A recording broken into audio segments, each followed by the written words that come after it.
Is Dr. Talboy here? I think we have so I've got a few more, but I'll just stand in for Dr. Talboy and Rose Plesky, who were both Legacy Scholarship donors this year.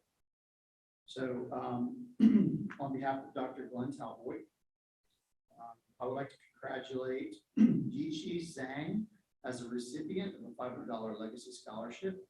Yichi is a fourth-year medical student at Tulane University School of Medicine. He is applying to internal medicine for residency and hopes to become a physician educator in the future. Outside of medicine, Yichi enjoys playing tennis and is an avid fan of the song of Ice and Fire Saga. Yichi is attending virtually. Please direct your attention to the screen.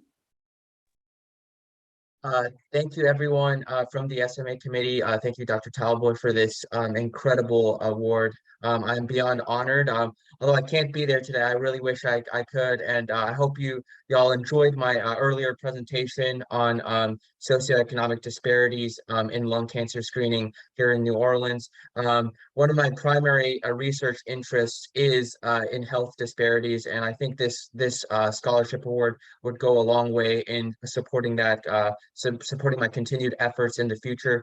I am applying into internal medicine residency at this application season, and I hope to continue my work into residency, fellowship, and beyond. But again, a focus on health disparities as well as personalized medicine. So thank you once again, and I hope you all have a wonderful day.